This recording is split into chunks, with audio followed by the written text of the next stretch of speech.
नमस्कार दोस्तों, क्या आप भी भगवान के साथ बार्गेनिंग करते हैं? जैसे कि भगवान जी आप हमारी ये विश पूरी कर दीजिए तो हम आपको 1 किलो लड्डू चढ़ाएंगे। भगवान जी आप हमारी फला फला विश पूरी कर दीजिए तो हम आपको 2 किलो लड्डू चढ़ाएंगे। क्या आप भी ऐसा करते हैं या आपने किसी को ऐसा करते हुए देखा है? दोस्तों, अगर आप भी इस तरह का कुछ भी भगवान के साथ करते हैं अपनी विशेस को पूरा कराने के लिए, तो आज मैं आपको एक इतनी प्यारी सी कहानी सुनाने जा रही हूँ जिसको सुन करके आप अपना पूजा करने का तरीका बदल देंगे। दोस्तों, एक सासू माँ थी और एक बहू थी। सासू माँ हर रोज़ ठाकुर जी का पूरे नियम से और श्रद्धा के साथ उनकी सेवा किया करती थी। एक दिन शरद ऋतु में सास को किसी कारण शहर से बाहर जाना पड़ा। सास ने विचार किया कि ठाकुर जी को तो साथ ले जाने से रास्ते में उनकी सेवा और उनकी पूजा नियम से नहीं हो पाएगी। तो सासू माँ ने विचार करके कहा कि ठाकुर जी की सेवा का काम अब अपनी बहू को दे देना पड़ेगा। लेकिन बहू को तो कोई अकल ही नहीं है कि ठाकुर जी की सेवा कैसे करनी है। सासू माँ ने बहू को बुलाया और समझाया कि ठाकुर जी की सेवा कैसे करनी है और उन्होंने बताया कि ठाकुर जी को किस तरह से दुलार करना है। सासू माँ ने बहू को समझाया कि बहू, मैं यात्रा पर जा रही हूँ और आज से ठाकुर जी की सेवा का सारा काम तुम्हें ही करना है। सासू माँ ने बहू को समझाया कि देखो, ऐसे 3 बार घंटी बजाकर सुबह ठाकुर जी को जगाना, फिर ठाकुर जी को मंगल भोग लगाना, फिर ठाकुर जी को स्नान कराना, उनको कपड़े पहनाना, उनका श्रृंगार करना और फिर ठाकुर जी को दर्पण दिखाना। दर्पण में ठाकुर जी का हंसता हुआ मुख देखना और बाद में ठाकुर जी को राजभोग लगाना। इस तरह से सास ने बहू को सारे सेवा के नियम समझाए और वो यात्रा पर चली गई। अब बहू ने ठाकुर जी की सेवा का काम उसी तरह से शुरू किया जैसे उसकी सास ने उसे समझाया था। ठाकुर जी को जगाया, नहलाया, कपड़े पहनाए, श्रृंगार किया और दर्पण दिखाया।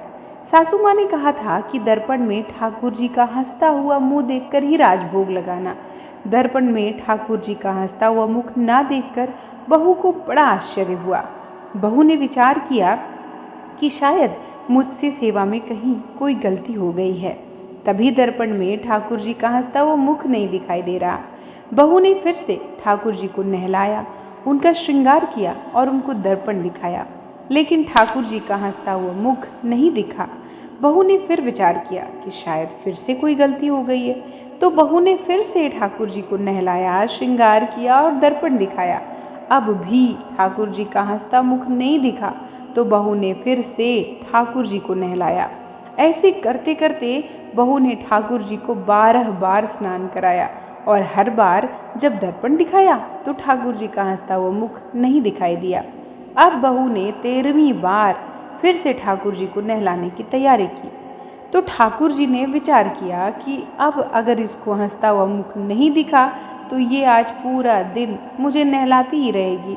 तो बहू ने जैसे ही ठाकुर जी को नहलाया, कपड़े पहनाए, श्रृंगार किया और दर्पण दिखाया। अब जब बहू ने ठाकुर जी को दर्पण दिखाया तो ठाकुर जी भी अपनी मनमोहनी मंद मंद मुस्कान से हंसने लगे। बहू को संतोष हुआ कि अब ठाकुर जी ने मेरी सेवा स्वीकार की है। अब ये रोज का नियम बन गया कि जब भी बहू ठाकुर जी को दर्पण दिखाती तो ठाकुर जी हंसने लगते। सेवा करते करते अब तो ऐसा हो गया था कि बहू जब भी ठाकुर जी के कमरे में जाती, बहू को देखकर ठाकुर जी हंसने लगते। कुछ समय बाद सासू माँ वापस आ गई। सासू माँ ने ठाकुर जी से कहा कि प्रभु क्षमा करना, अगर बहू से आपकी सेवा में कोई कमी हो गई हो। अब मैं आ गई हूँ ना, आपकी सेवा पूजा बड़े ध्यान से करूँगी। तभी सासू माँ ने देखा कि ठाकुर जी हंसे और बोले कि मैया, आपकी सेवा भाव में कोई कमी नहीं है, आप बहुत सुंदर सेवा करती हैं, लेकिन मैया दर्पण दिखाने की सेवा तो मुझे आपकी बहू से ही करवानी है और इस बहाने तो मैं हंस भी लेता हूँ। वैसे तो मुझे दुनिया भर के बहुत सारे काम होते हैं और इस संसार की चिंता होती है, लेकिन जब आपकी बहू मुझे दर्पण दिखाती है तो इसी बहाने मैं मुस्कुरा और हंस लेता हूँ। मुझे दर्पण आपकी बहू से ही देखना है।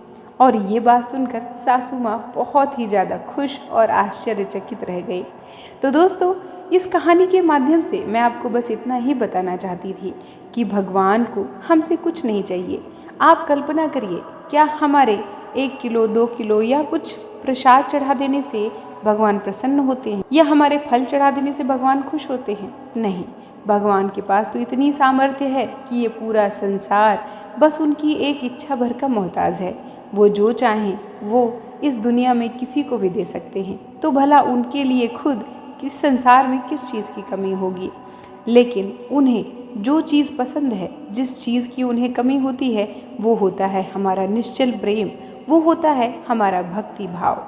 और अगर वही भक्ति भाव और प्रेम हम भगवान को देना शुरू कर दें तो हमारे जीवन में हम खुद भगवान को भी अपना दास बना सकते हैं, अपने अधीन कर सकते हैं, क्योंकि भगवान खुद हमारी सेवा के ही बंधन से बंधे होते हैं। वो सिर्फ हमारे ही प्रेम के भूखे होते हैं। और कोई भी इंसान बस एक निश्चल प्रेम से चाहे तो भगवान को जीत सकता है। तो मुझे उम्मीद है ये वीडियो आपको पसंद आया होगा। मिलती हूँ आपसे किसी और वीडियो में। यहाँ तक साथ बने रहने के लिए आपका बहुत बहुत धन्यवाद। नमस्कार।